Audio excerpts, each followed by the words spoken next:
C'est une cicatrice qui, malgré les années, ne s'est jamais vraiment refermée. Une plaie ouverte par la clôture brutale d'une frontière dans l'oriental, des limites territoriales entre le Royaume et l'Algérie qui, en se cloisonnant, voilà 14 ans, ont déchiré des vies et séparé des familles. Ihsan Ben Bel Abdelhamid Mrabt.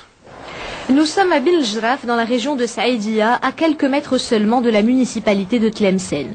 Ce petit axe routier sépare l'Algérie du Maroc. C'est aussi cette route barrée d'un côté et de l'autre qui sépare Malika de sa sœur. Depuis la fermeture des frontières, Malika n'a trouvé aucun moyen pour revoir sa sœur. Elle a été contrainte de recourir à la voie illégale. La seule issue pour retrouver ma sœur, ça a été de partir avec les trafiquants de carburant. Je suis restée chez elle 3 jours. Cette traversée clandestine remonte à 2 ans déjà. Je ne l'ai plus revue depuis. Mon souhait le plus cher, c'est la réouverture de ces frontières pour que je puisse la revoir.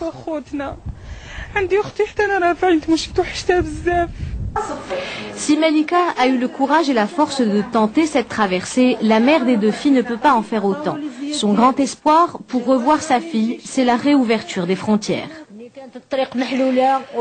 Quand les frontières étaient ouvertes, on se déplaçait sans aucun problème. Ma fille venait me voir souvent. Mais depuis la fermeture, c'est-à-dire il y a 14 ans, je n'ai jamais revu ma fille. J'aimerais tellement pouvoir la revoir.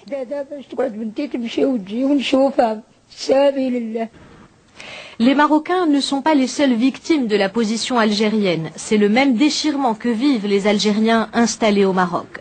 Saïd Hadif en fait partie. Ce poète et intellectuel vit à Oujda depuis 10 ans. Pour lui, le Maroc et l'Algérie sont 2 pays frères. Il estime que ce conflit n'a que trop duré. Pour moi, le Maroc et l'Algérie forment une seule entité. Les 2 pays partagent la même religion et la même langue. Il est inadmissible de diviser ces 2 pays. Laisser ces frontières fermées, c'est avoir une position radicale. Comment peut-on interdire aux gens de circuler librement ? Comme Malika, des milliers de familles vivent la même situation. Elles ne peuvent plus se rendre visite. Toutes viennent ici, près de ces frontières, pour se rapprocher un peu plus de l'un des leurs. La frontière avec l'Algérie que le Maroc voudrait bien rouvrir. Rabat a d'ailleurs appelé plusieurs fois Alger à normaliser les relations bilatérales.